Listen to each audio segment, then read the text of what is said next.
European Defence Challenge.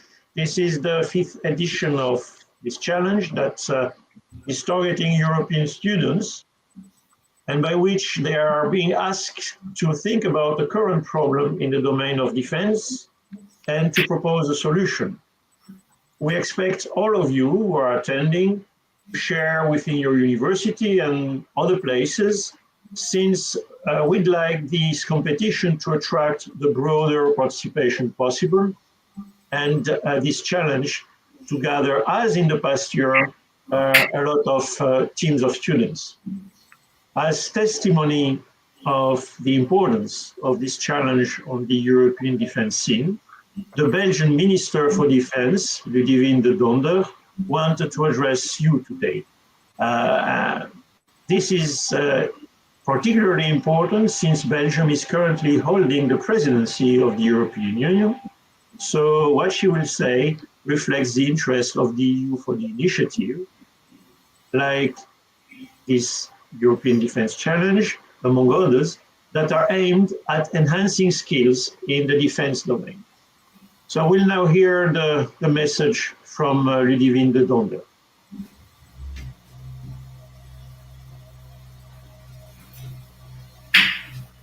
Gentlemen and future innovators, as Minister of Defense, it is my honor to address you today for the 5th edition of the European Defense Challenge.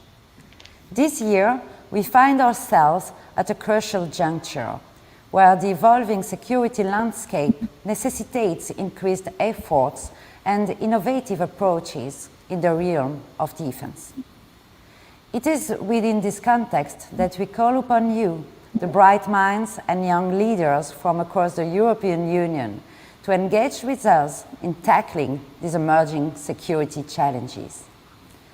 The European Defence Challenge is not just a competition, it is a call to the youth to ponder, propose, and participate in shaping the future of our defense mechanism. Every year, we select a theme that is both relevant and critical to our times. A theme that resonates deeply with the priorities of the Belgian defense, especially considering the pressing needs in Ukraine. For over a century, demining has been a cornerstone of our defense strategy, yet it remains an urgent and pressing issue. The enormity of the task ahead in Ukraine to reclaim land for civilian use cannot be underestimated. It demands not just our immediate attention, but also our collective innovation and action. This challenge invites you, students and future leaders, to think creatively about solutions for more efficient landmine clearance. We are mobilizing cutting-edge technologies, from artificial intelligence to robotics, to revolutionize the way we approached landmine clearance. By participating, you will be at the forefront, applying these tools to create solutions that save lives, restore lands, and stabilize regions. You will have access to mentorship from industry leaders and the chance to see your theories applied in real-world scenarios. It is a unique opportunity to contribute to a cause greater than oneself, to participate in a mission that seeks not just to resolve a current crisis, but to pave the way for a safer, more secure tomorrow. Belgian defense, and in particular the Royal Military Academy, is committed to fostering a new generation of defense professionals. We believe in the power of young minds to bring fresh perspectives and innovative solutions to the table. This challenge is also about interoperability. That means getting different systems and organizations to work together smoothly. Think of it as teamwork on a grand scale. By bringing your ideas and creativity into the mix, you are helping to build solutions that fit together like pieces of a puzzle, not just within one country, but across many. Your work could help different groups to communicate better, to share resources more easily, and to tackle big problems together. It is about making sure that when we face challenges, everyone can pitch in, work together, and find solutions faster. This is your chance to show how interoperability can make a real difference in keeping people safe and solving big problems. As we launched this challenge, we do hope of reaching and inspiring as many of you as possible. This challenge is not just a competition, it is a call to action for you, the innovators of tomorrow. We are not only looking to foster immediate solutions, but also to spark a lifelong passion for defense and security industries among you. This is about shaping a safer future, and your fresh perspectives are the key. We are excited to see your ideas come to life, and who knows, this might just be the first step in your groundbreaking career in defense. Let's build that future together. Many thanks, Minister. You've taken the time to prepare this introductory speech, and we're very grateful for that. It's not any day that we get such a presence and such a message. So that's a good sign for the European Defence Challenge. Each of its edition see the challenge, the organizers of the challenge choosing a topic which is relevant to skills in demand in the EU, focusing on some specific emerging technologies. In the past, the challenge looked into increasing skills in regard to unmanned assets, drones, skills relevant to disruptive technologies such as AI in the context of command and control, and a few more.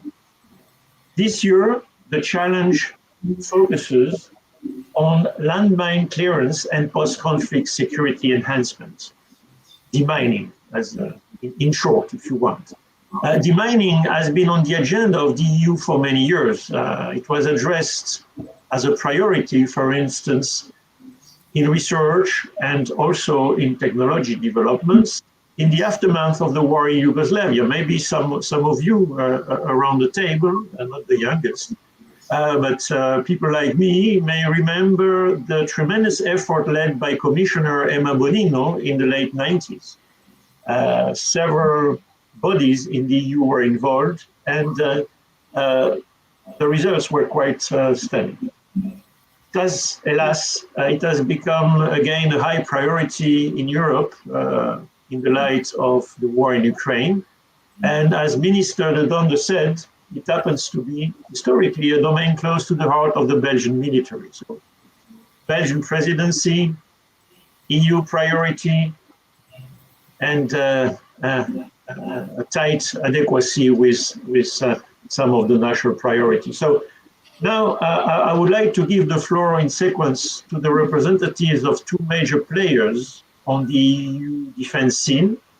The DG DEFIS of the European Commission that tackles EU defense industry and space issues under Commissioner Thierry Breton, and the European Defence Agency, an agency of the Council of the European Union, which is under Josep Borrell, the High Representative of the Union for Foreign Affairs and Security Policy. We are eager to better understand how the EU is setting its defense priorities, generally speaking, but also in particular in regard to technologies and skills. The EU, that means the EU bodies and the EU member states. I'm happy to hand the floor over to Christine Rudwitte, the EU Commission Policy Officer in charge of Defense Innovation Support Measures of the European Defence Fund. Christine? Yes, thank you very much, and good morning to everyone who listens to us this morning.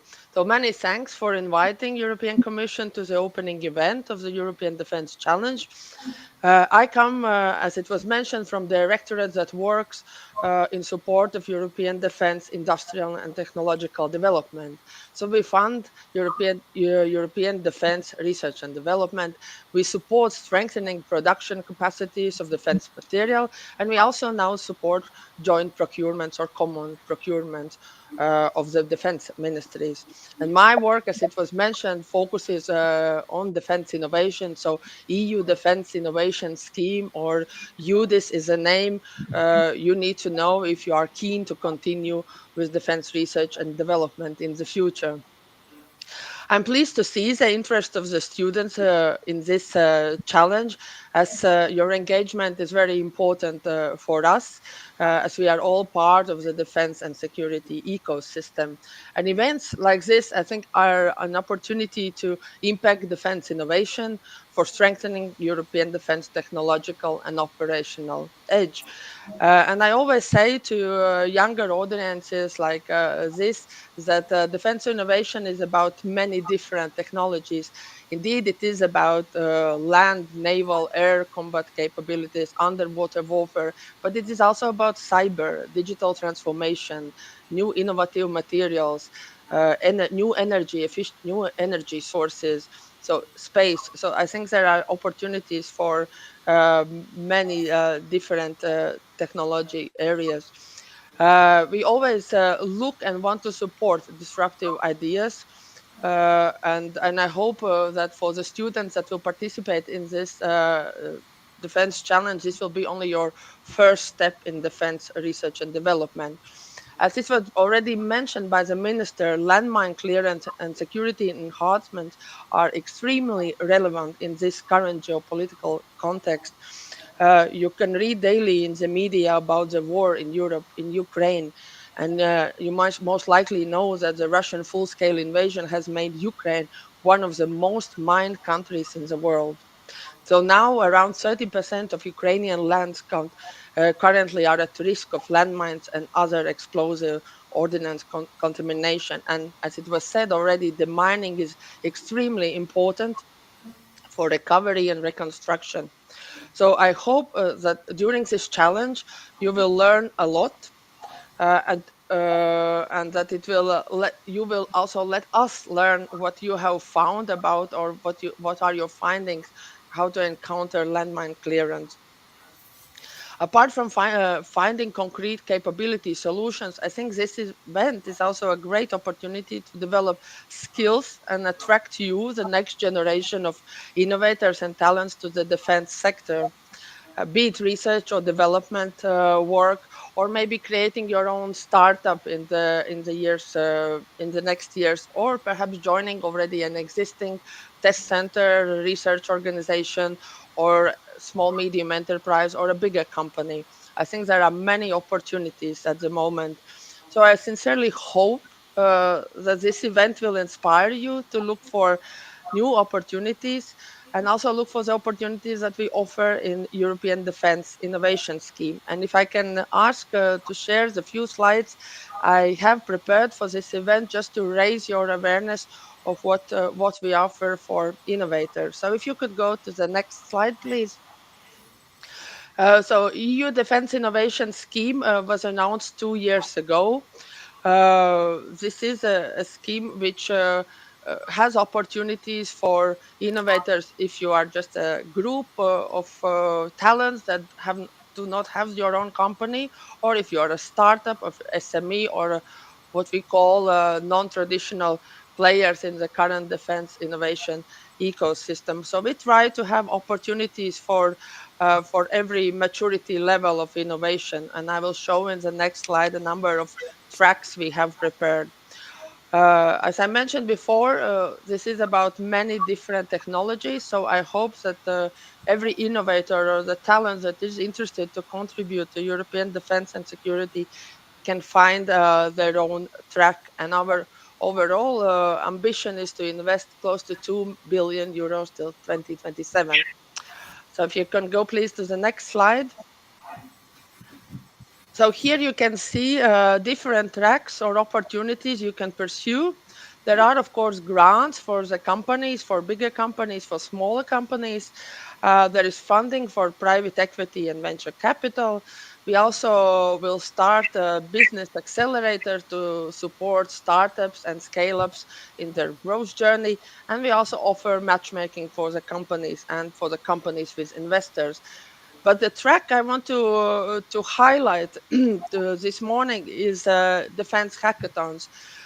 These events we started this spring, and they will take place simultaneously in many EU locations. So if you could go to the next slide, I will share a little bit more information about the defense hackathons. So the first defense hackathon will take place already in a month, so from 31st of May to 2nd of the June. And it will be a physical event in different locations. So here you can see that this is Athens, Brussels, Budapest, Kaunas, Krakow, in Milan. And the theme for this year is digital in defense. And there are also three specific challenges. So subsea infrastructure protection, improving situational awareness, and cybersecurity. The call for participation is open now. So till the 10th of May, you can apply for participating in one of these locations that you see now in the slide.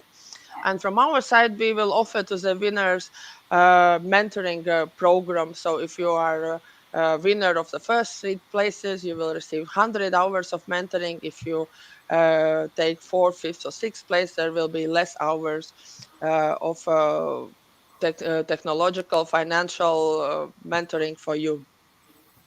And if you are interested, then please check the website, so this Hackathon EU, where you can find a more detailed information who is hosting in these cities that I mentioned, these events.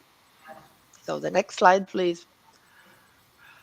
So I will stop here. I just wanted to share two QR codes that you can where you can learn more about EU Defense Innovation Scheme. So one on the right has the specific tracks that I mentioned, and the QR code on the left is, of course, about the European Defense Fund, as Defense Innovation Scheme is part of the European Defense Fund. So please check these QR codes. I hope really that this European Defense Challenge is just your first step or first insight in defense research and development. I wish you every success, and I hope to see you in UDIS measures in the future. Thank you. Thank you very much, Christine. Thank you. With no delay, Luigi, would you mind outlining the contribution of the European Defence Agency on these matters? For the audience, Luigi Fasano is the EDA project officer in charge of projects related to emerging land technologies. And this includes counter-IED, improvised explosive devices, and landmine clearance in particular. Luigi, the floor is yours. Thank you. Good morning, everyone. As mentioned, my name is Luigi Fasano. I'm Project Officer Emerging Land Technologies within the Research Technology Innovation Directorate at EDA. And first of all, I would like to thank Asset Plus and the Royal Military Academy for having me today here in these prestigious events. Trying to attract young talent to defense is a quite challenging task, but also interesting, and I will do my best in that by presenting our initiatives in EOD and the country review, which is not the same as a landmine clearance, but from a technology point of view, all these topics are very related to each other. Next slide, please. Okay, during my presentation, I will give you some information about the agency and how we address in our structure these topics and which are the most relevant projects at the moment in this field. Next slide, please. Okay, some words about EDA. Next slide, please.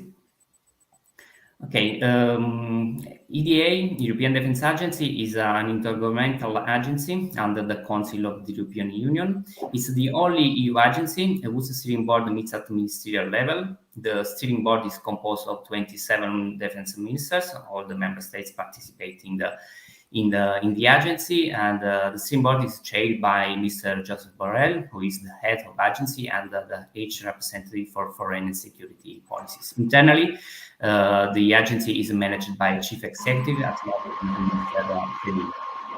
next slide, please. Our mission is to support the Council and the Member States in their effort to improve the Union defense capabilities, and this mission is basically translated in three main pillars.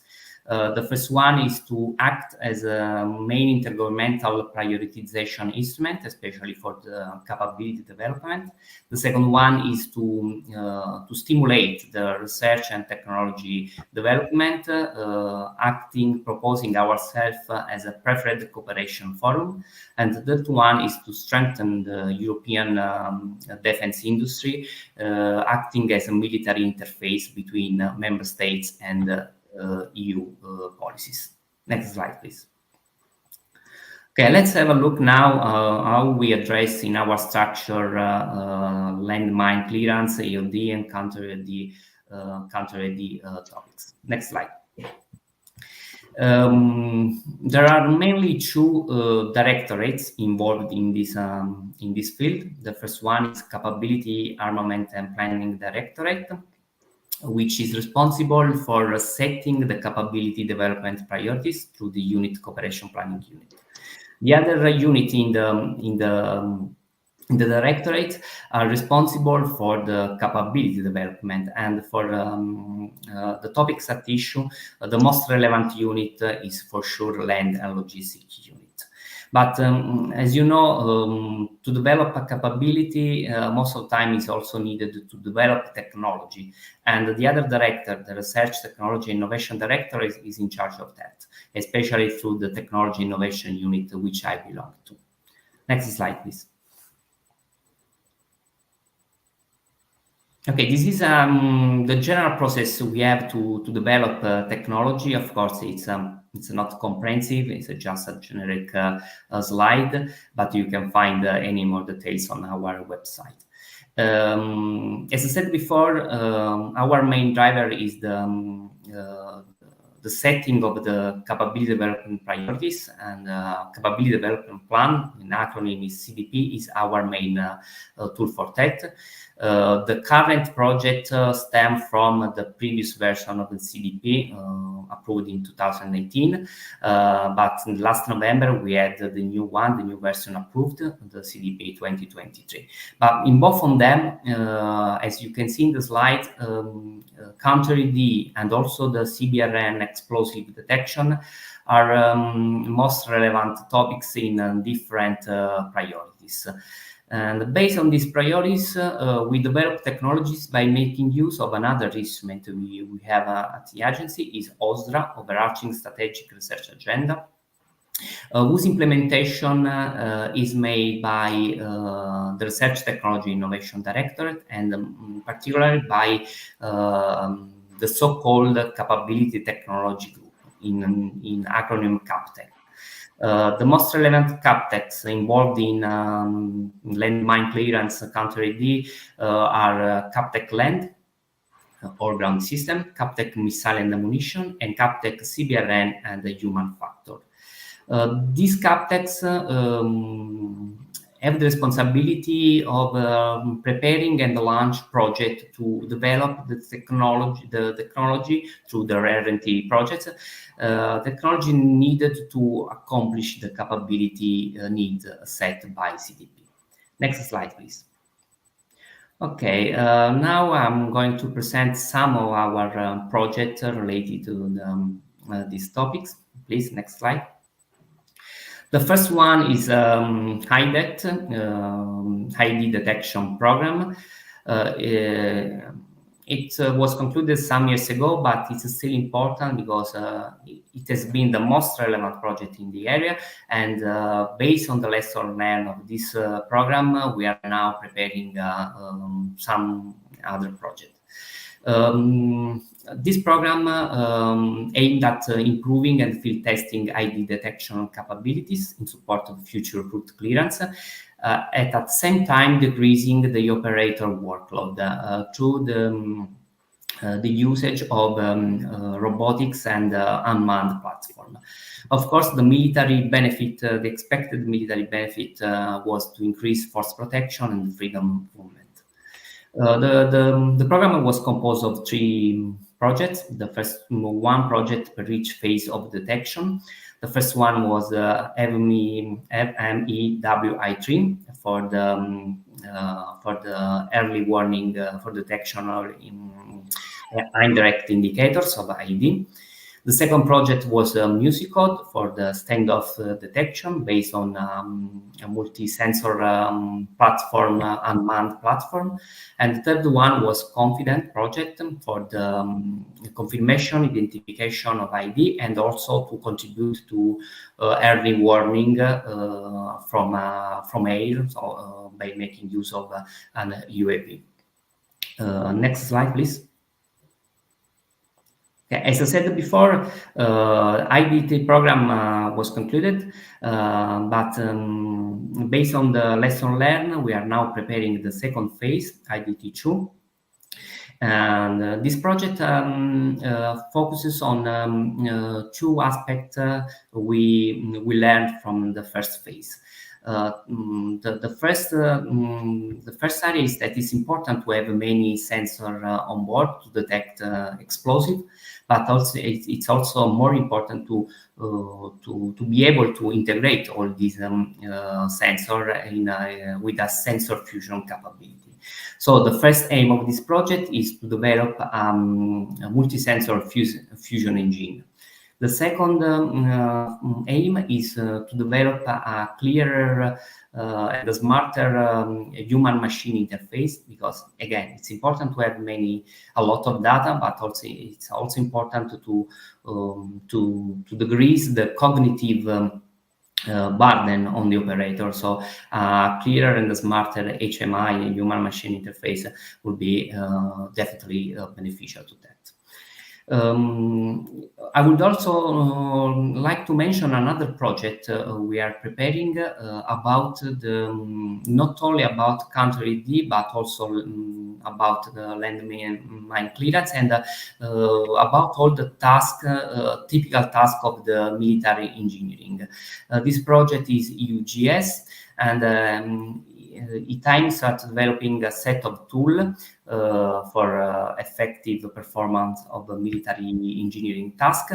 And in particular, this project aims at improving the collaboration between multiple robotic systems, which is another important topic, a significant topic for the next technology developments, and also to improve the coordination between manned and unmanned platform. Next slide, please. Okay, this is the last project I would like to mention. It's a STIX for the detection of hybrid threats containing explosive.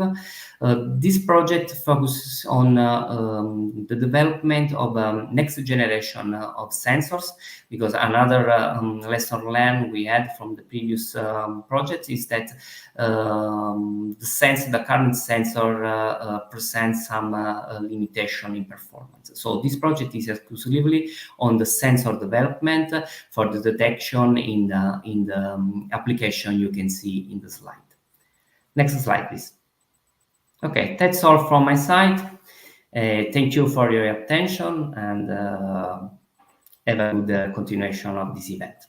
Thank you. Thank you very much. Thank you very much, Luigi. Two very interesting presentations that demonstrate all the opportunities that are being proposed by Brussels. Many programs managed and coordinated by the European Commission, many projects going on within the European Defence Agency. To those who are planning to participate, remember that the challenge is about innovation. So it's important to do your homework and look at current projects. try and think about something new.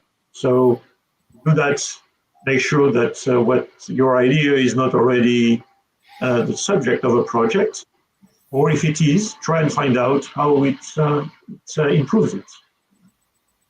Now, let's go back to the challenge itself, to the work that you'll have to do. It's time to listen to Gert de Kuber, a senior researcher with the Belgian Royal Military Academy, who this year is the host of the challenge. Gert is going to provide you, those who are interested in participating, with details about what is expected, practical details, of course, but also a lot of insight on the landmine clearance matter and its multidisciplinary aspects. Thank you, Gert.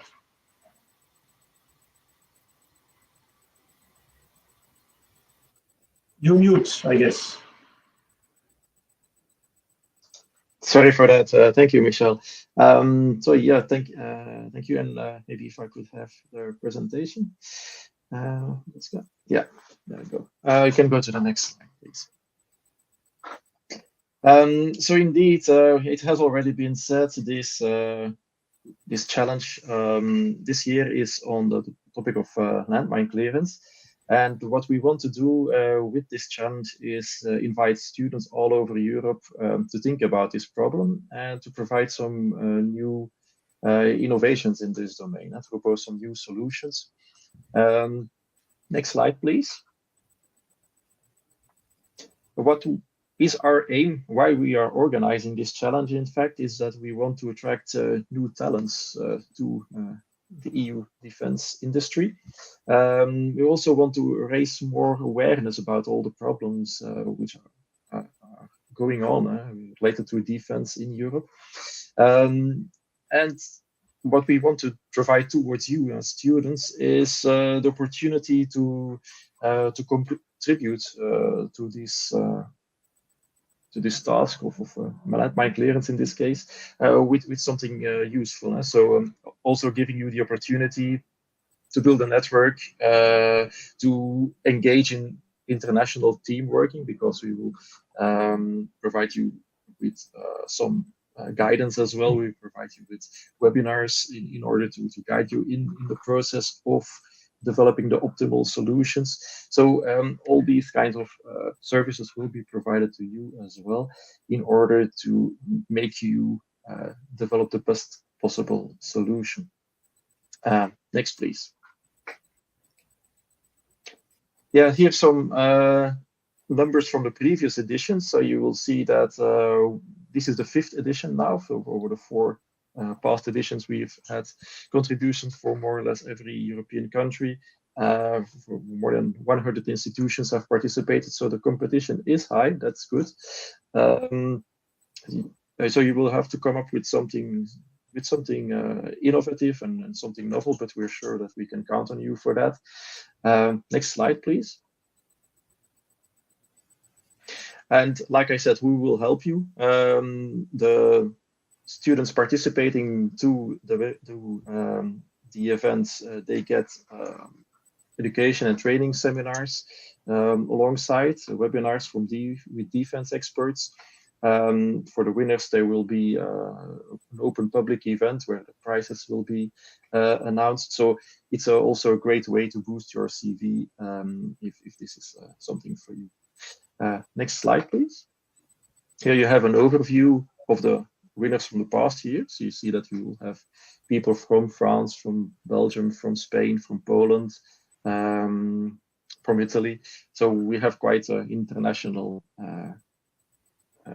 range there. Next, please. So every year we choose the topic. It has already been said, based upon what are emerging technologies and what are the skills that are really in need. And this year, this is next slide, please. It's like it has already been said, the topic has been chosen to be landmine clearance. And next slide, please. Why have we chosen landmine clearance? Well, yeah, it has also already been said that there is the the war in Ukraine going on, which gives us a tremendous task. To give you some context, in Belgium, I'm from Belgium. It's a tiny country, and we're still clearing up a lot of landmines from the First World War. That's more than 100 years ago. Ukraine is massively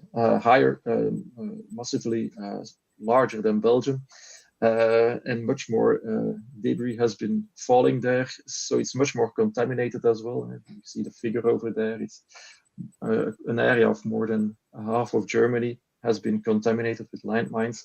So we know for sure that we'll have to go there, and it's going to take decades to solve that problem. So there is really a need to find new solutions to speed up that process, and we're counting on you, new students, to come up with such solutions. Next slide, please. Now, what is very important as well is what is covered by the topic. You have to be aware that mine clearance is a very, very large subject. So you can really come up with anything, and that is to be stressed, with anything that is related to this landmine clearance or this mine action process. So this is very broad. This can go from military to humanitarian demining. So military demining is breaching a corridor for your troops. Humanitarian demining is releasing the land to the population afterwards. It can go from developing novel sensing methodologies, but there again, it can be very broad. These can be novel technological sensors, or it can be biological sensors. We are doing landmine detection with rats and bees and things like that as well. It can also be space-based, because detecting minefields can also be done from space using remote sensing. So you can also look at detection tools, robotics, drones. You can look at protective equipment. You can also look at how the population can be better educated about mine risks. You can look at neutralization and disposal aspects, or planning and logistics. But these are just some examples. I would just give you one tip: don't try to do everything, because then you will come with a watered down proposal which doesn't really focus on anything. So focus on something where you can really have an innovation that makes a difference. Next, please. Some tips I wanted to give you. And the first one is really important. Think about cost efficiency. I've been developing, in my domain, robotic solutions for landmine detection for quite some time. And the big problem we face is that in mine-affected countries, which are in general developing countries as well, the most cost-efficient solution in the end is still giving some poor guy a metal detector and then letting him do the dirty and dangerous job. So cost efficiency is really important if you want to come to a solution which is practically usable on the field. Yeah. Also, knowing that we'll need to go to Ukraine in one day, and that the region, the area to be decontaminated is huge. Think about how we can deploy your solution on a very large scale. Yeah. Think also about the potential for reuse of existing tools. Maybe you can reuse agricultural tools, for example, for landmine clearance and to reduce the cost. Also think that we will not be able to hire a whole army of roboticists or sensor specialists for doing these tasks in a very large area. So it will need to be able to do it untrained users will need to be able to work with the tools you develop. And then very important as well, you have seen from the past presentations that there are already large development projects going on in the domain. So how can you integrate with those projects? How can you build on top of these projects? Huh? Okay, next, please. Also very important, who can participate with this challenge? absolutely all students from EU can participate, so that's very important to stress. We do want to highlight that the deadline for submission will be in the fall of this year, as I will note later. So the restriction is, let's say, that you have to be a student in the fall of this year. So for students that are in their final year at this moment, it's maybe not possible anymore, but for the rest, all students that are at EU universities are eligible. What we do like and we do encourage a lot is to team up in pairs, such that you can bring in different aspects. You can look into a problem from different viewing angles, because that elevates the potential in general quite high, quite a lot. Why? As it is also because you can look into a problem from multiple sides. For example, look into the technological side of a problem, but also look into the ethical, legal aspects of a problem, and the deployment settings, but deployment aspects. So this is really important. Next, please. So how do you do it? First step is the easy one. You can just register on the website, European Defence Challenge.eu.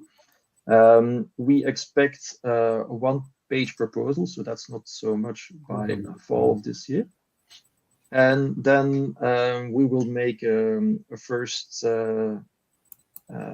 stage selection, and all the proposals that are selected will be asked to submit a larger abstract of 5,000 to 6,000 words, building up on top of their previously submitted proposal. Again here, please, the good thing is to team up to get different viewing angles of the same problem. Next, please. Like I already said, you will be invited to attend small webinars. These webinars will help you to write good essays, to learn you more about the problem, to learn you more about what's happening in European defense. So it's these webinars are there to educate you a bit further, and this is a service we provide. Next, please. So this is the timeline. We are launching this this event now, today, and we will promote it further. And we expect your one-page proposal by the 25th of October, 2024. We will then make a selection, and on the 20th of February next year, we will expect a 10-page proposal. So these are the 5,000, 6,000 word proposals by the 20th of February. And then in April, there will be the final ceremony. It's the beginning of April somewhere. In Brussels, the finalists will be invited to that, and we will organize an award ceremony for you. Next, please. The awards, they consist of a visit to the EU institutions and also with defense stakeholders. You will get to meet human resources managers of some of the partners of defense companies. So that's also maybe interesting for some of you.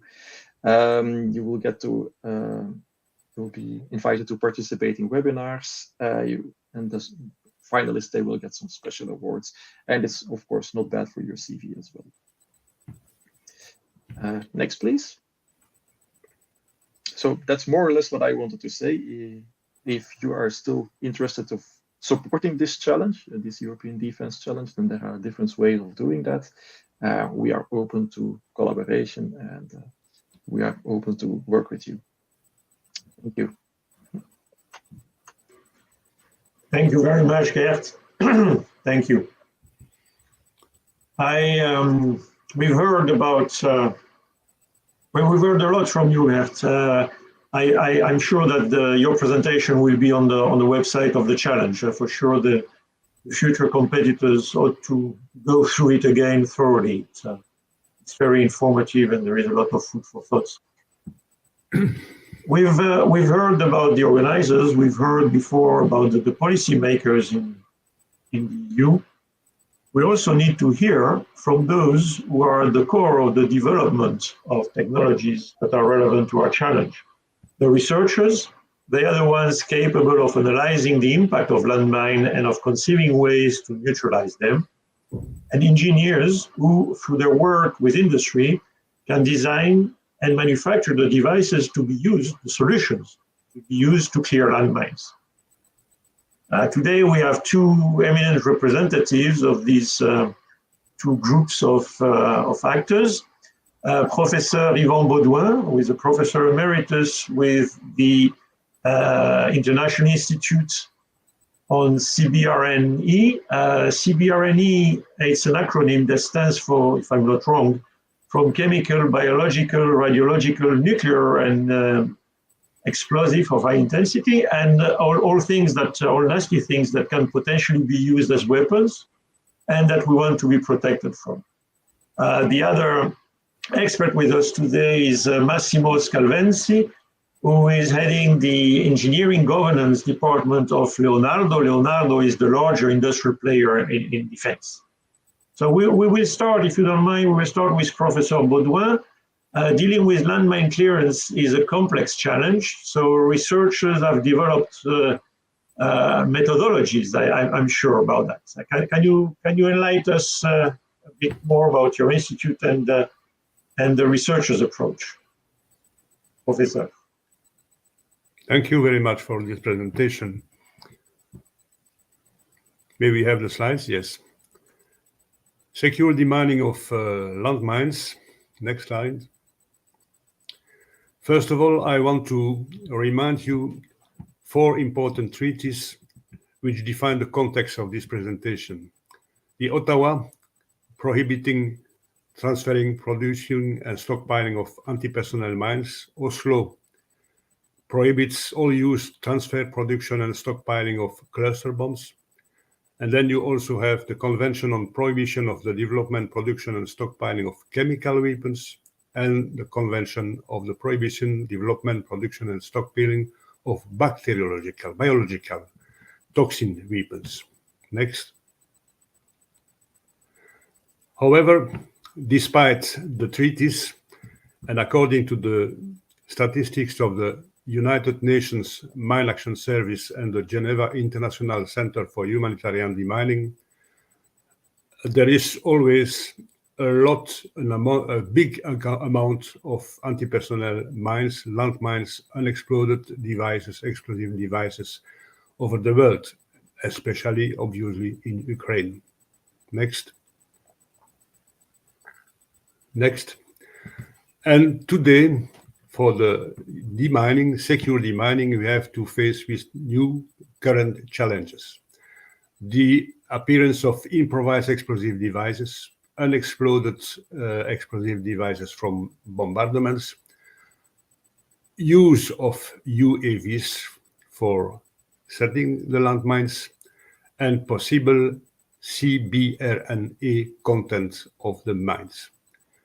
The second challenge is obviously the existence of national or international conflicts and obviously the terrorism. And then a last one challenge is the migration and risky displacements, the internal migration due to the fact that there is conflict, and obviously risky displacements of the people obliged to leave or to return to their home. Next. So it could be very interesting to develop research and development e-information on current landmines and submunitions, launched bombs or IED and precursors that can reinforce the protection and the neutralization of these explosive devices. Next one. Here you have a lot of products, oxidizers, fuels, precursors of landmines. Yes. Next.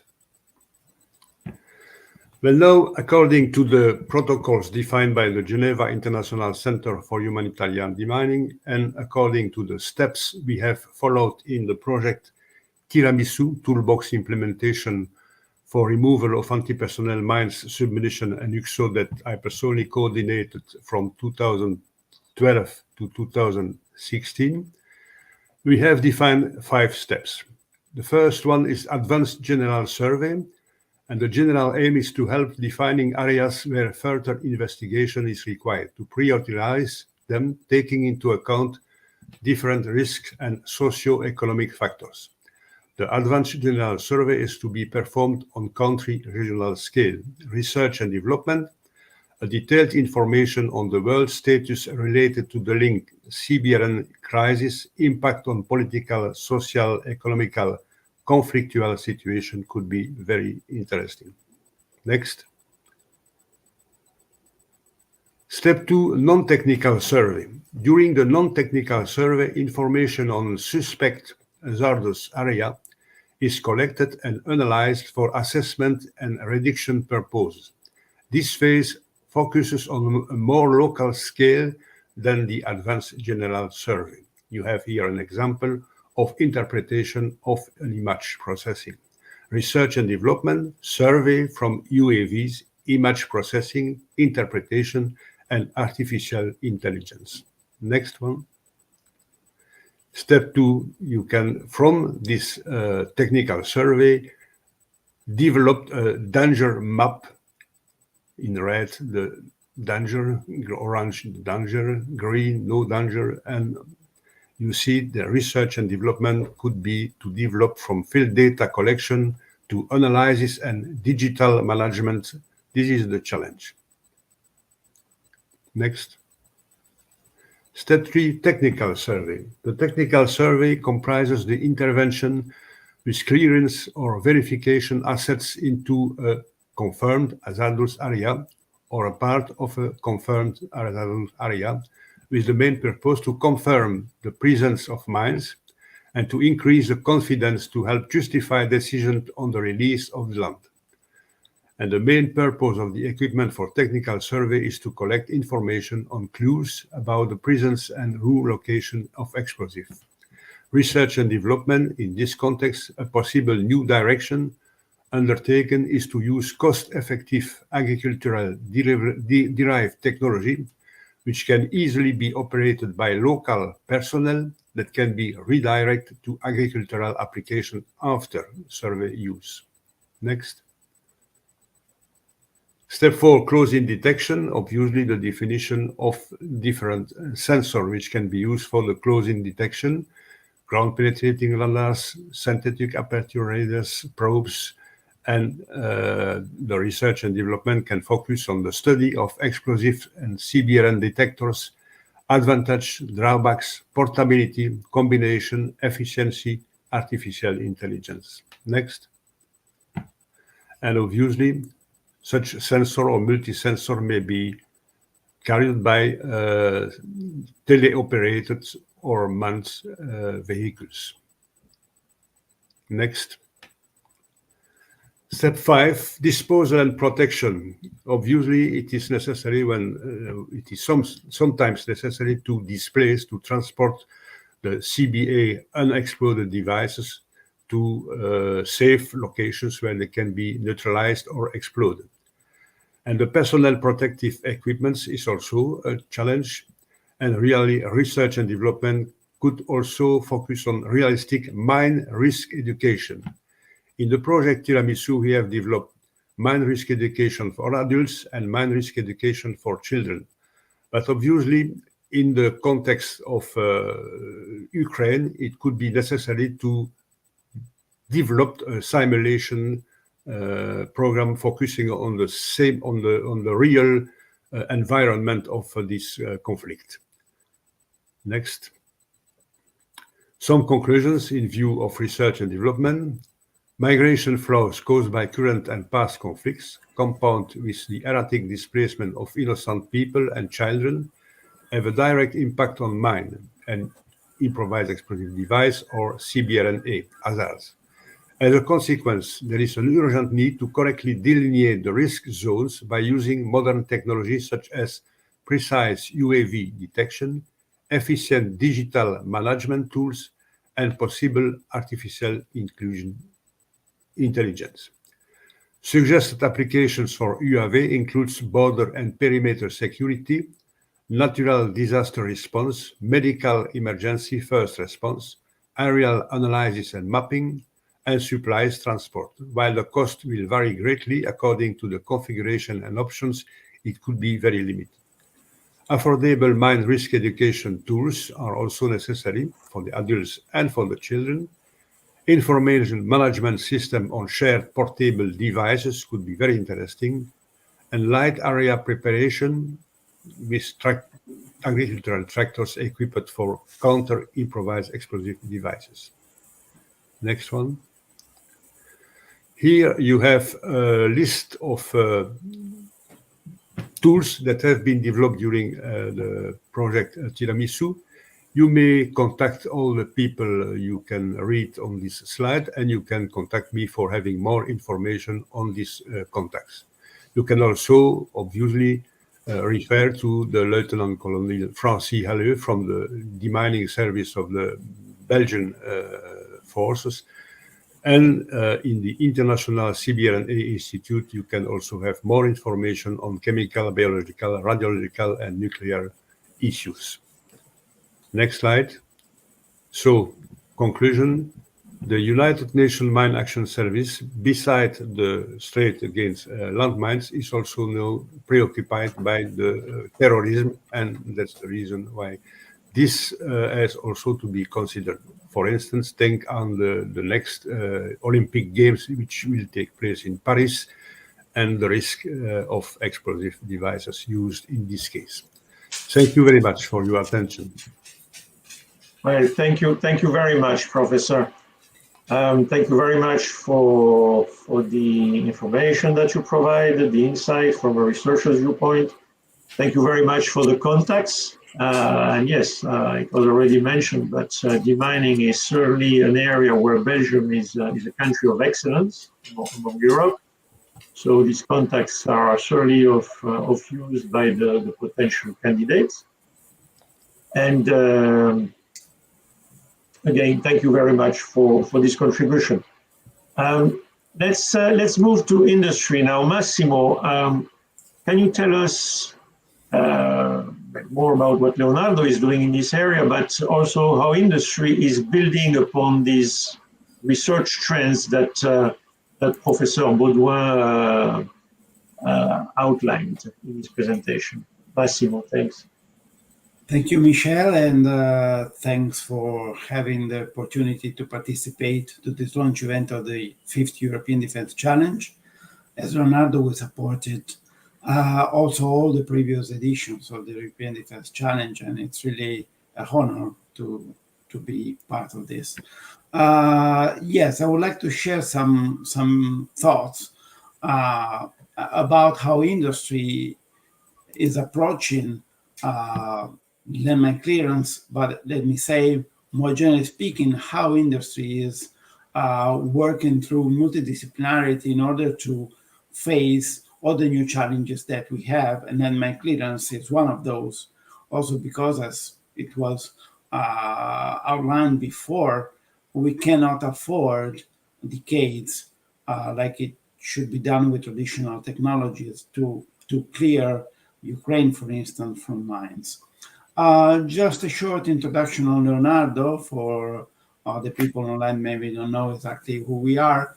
We are providers and overall manufacturers of many systems like aircraft, helicopters, and main big equipment carried on ships, aircrafts again, and also in space field and ground field. So we're a major player in defense. If we can go to the next chart, please.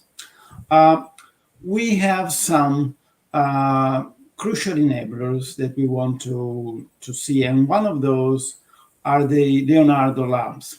Leonardo decided to follow this path in order to work on some breakthrough technologies, and many of those technologies can be used also in the landmine clearance for the landmine clearance needs. We have currently a network of research and development laboratories that are interconnected with universities, polytechnics, research centers, and partner companies.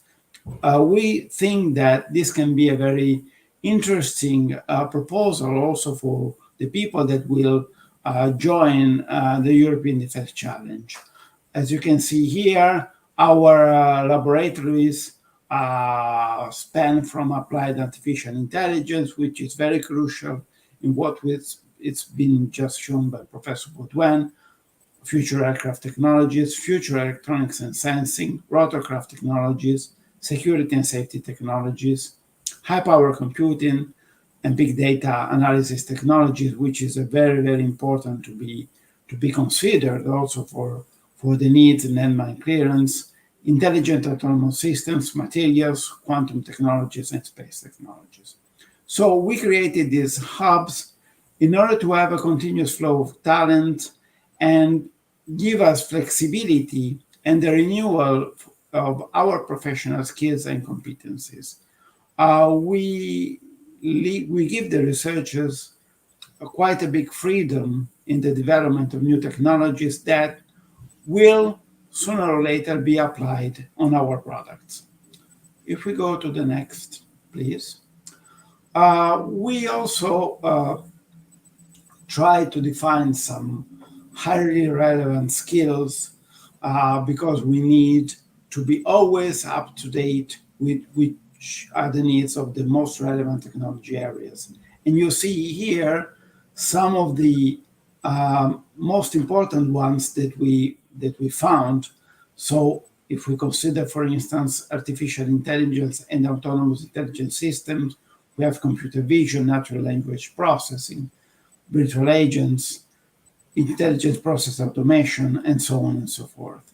But what we really want to focus on is that despite working on which are some vertical skills and competencies, we need to develop the multidisciplinarity ability.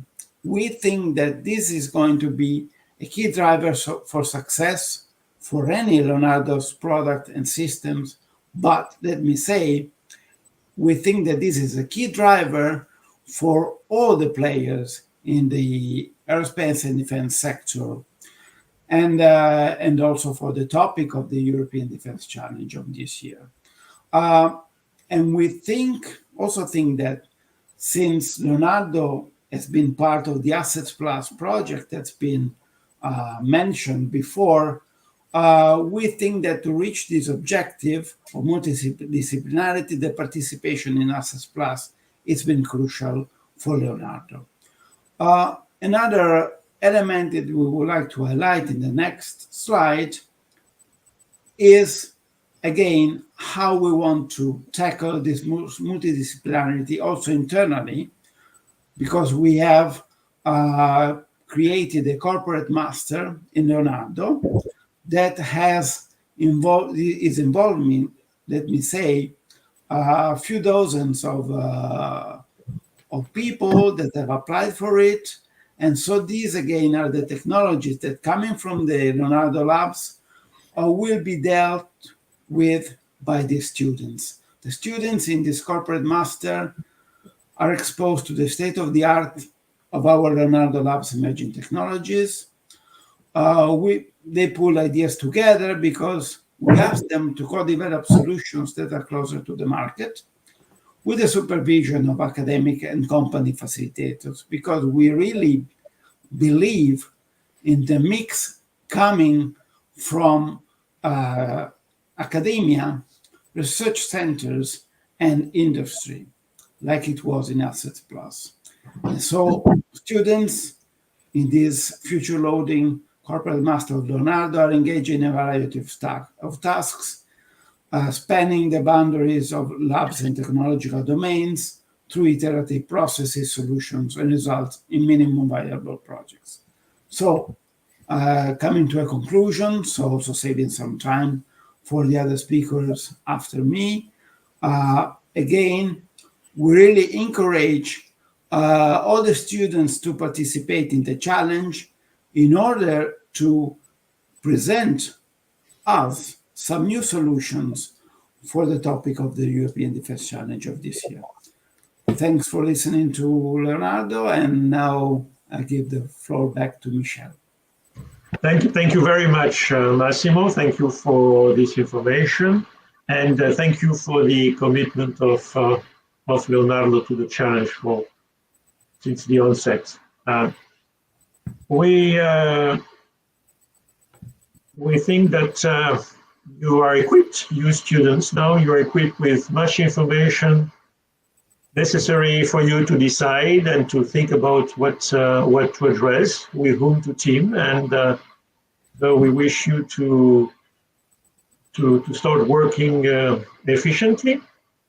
From what I heard, it's not easy, but during the prize ceremony last year, I also saw that it had been a lot of fun for those who participated. But rather than hearing from me, maybe you want to hear it firsthand. So we are pleased today to have Camille Habi. Camille is one of the two Camille in the team who won the challenge last year. Camille, tell us a bit more about your experience. So thank you, Michel, and hi everyone. So yeah, last year my partner and I were lucky enough to win the 4th edition of the European Defence Challenge with our project AI Agility, Command and Control Agility through AI-assisted decision-making. And it was honestly an incredible experience, and we're really proud and happy that our idea resonated with the judges. So I'm just here to briefly talk about my experience and offer some advice to the best of my ability on how to write your 1-page proposal and maybe your 10-page proposal. So firstly, I really want to encourage every one of you to participate in the contest, whether you're passionate about the defense field or just eager to learn more about it. This challenge is the perfect opportunity to dive deeper and create your own project. Secondly, I'll do my best to share some insights. So what made our project stand out, we think, was its multidisciplinary point of view. This certainly stemmed from our pretty different educational backgrounds. I'm an engineering student in my final year, and my partner Camille is studying at Sciences Po, a geopolitical-oriented school. So it was like bringing two different worlds together, and we blended our skills to tackle the problem from different angles. I focused more on the technical aspects of our solution, its operational application, while Camille focused more on the economic and ethical considerations. We each developed our own ideas and then brainstormed on how to flesh out each point. Collaboration was key for us, and that's a crucial aspect of the challenge, I think. As you may know, the whole process begins with a 1-page pitch, where you have to be super creative while keeping your ideas clear and concise. Then comes the 10-page proposal, where you really dive deeper into the nitty-gritty of the methodology and technical aspects of your solution. Our project was all about using AI to enhance military decision-making, making it more adaptable, more efficient, and more ethical. We called it AI Agility, and it seems like the judges liked the sound of it, so don't hesitate to find a cute name for your solution. Looking back, we learned a lot about finding a concrete idea while still being innovative. We also learned that collaboration is necessary, and it's really beneficial to work with someone who brings different perspectives to the table. As we launched the 5th edition today, we are really excited to see what kind of new ideas will emerge. And our advice to all the new participants is to embrace the diversity of the challenge, work together, be creative, and always consider how your ideas can make a real impact. Participating in the challenge can improve both your writing skills and offer a unique opportunity to undertake a long-term project, as the time between the 1-pager and the final 10 pages is quite substantial. It also provides a chance to engage with numerous professionals in the defense field who are part of the Assets Plus consortium, potentially opening doors for internships or jobs. So really don't hesitate to participate, and we are really grateful for the chance to be part of this, and we can't wait to see where it goes from here. So yeah, that will be my final words, and thanks everyone.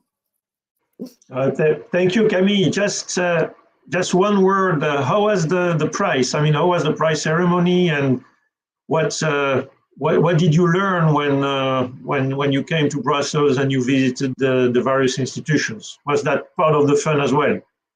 Yeah, it was really fun. I managed to meet so interesting people. Like, it was a really nice event, and everything was well organized, and I felt really great, and I was really happy to be part of this.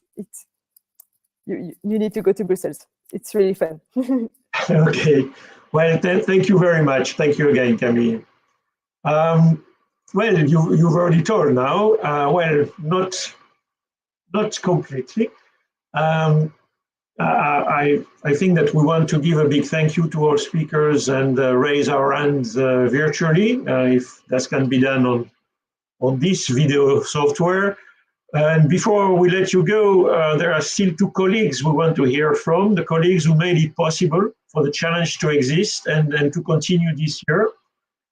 So for the last words, Daniela Doroftei, who is a senior researcher with the Belgian RMA, Royal Military Academy, and organizer of the challenge this year, the host of the challenge this year, and Gualtiero Fantoni, a professor of the University of Pisa, the coordinator of Assets Plus, who's been, well, I think the English word is instrumental, but that's really more than that, since he was with the project and coordinating the project from the onset.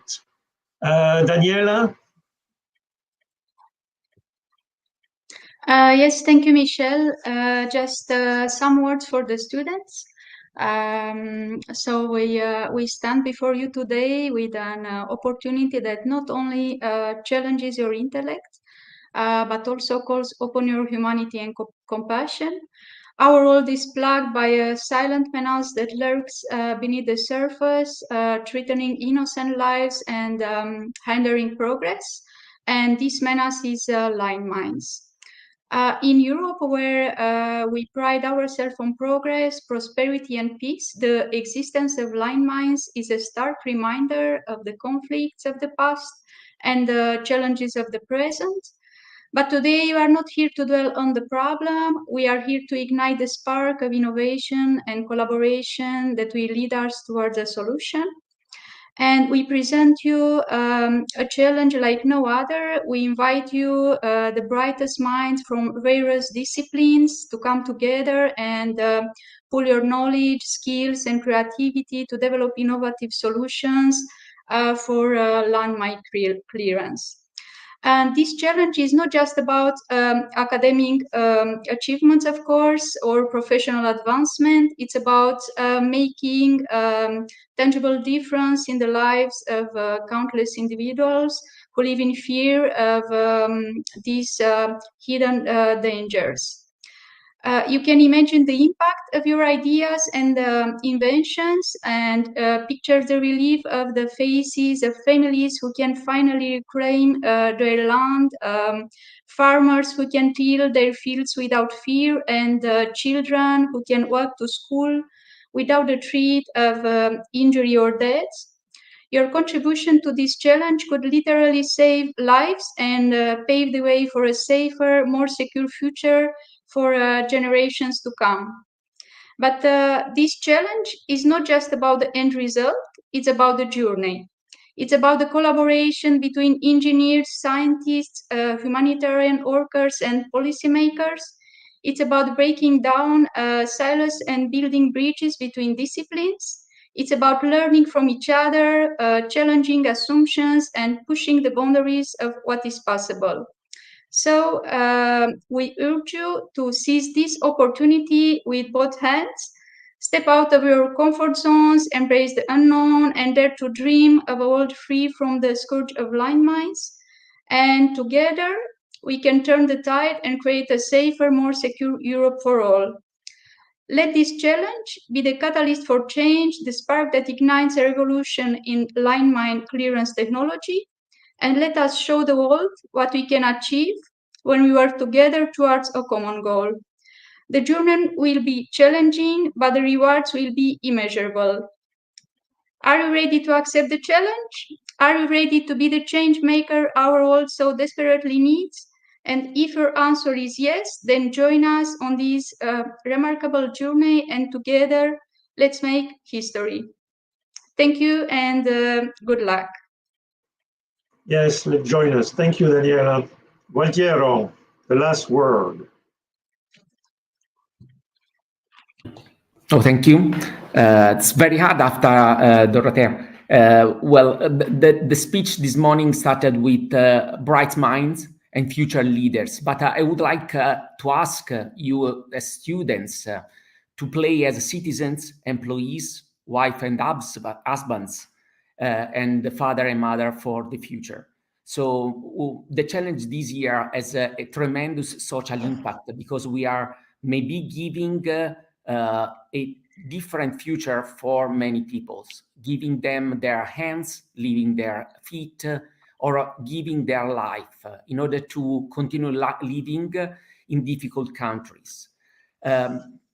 This way can be considered the challenge. The challenge is not a competition. The competition is for raising the bar. So challenging you in a very difficult problem, with a very difficult problem, considering all the work done in the past, all the product in the market, all the European project funded. Who are you for doing something better? Well, you can work on the shoulder of giants, so the one that invented before, and we are not scared of these great minds. You can do something more. You can also reinvent the wheel. Why not? Because if you reinvent the wheel, probably you are looking at the wheel from a different perspective, with different eyes. And it is important for giving or for bringing something new. Remember that ChatGPT can be a support, but we want to see your neurons match with other neurons and find something that doesn't exist yet. And I would like to challenge you also on the entrepreneurial aspect of this challenge, because inventing something could have a beneficial effect for what concern the social aspect, as Dorothea said, but also for what concern the economic growth. Maybe we can find not only some bright mind, but also some entrepreneur. Let's see. Yeah, let's see. Thank you, Galtieri. I think we've been through. You have to work now. The ball is on your court, definitely. So the last words for me are to thank all the speakers, obviously the actors behind the challenge, and the Fondazione Bordoloni for today's organization. So thanks to all, and we'll see you in a few months for the workshops, and well, later on for assessing the ideas and giving the prize next April. Thank you all. Bye.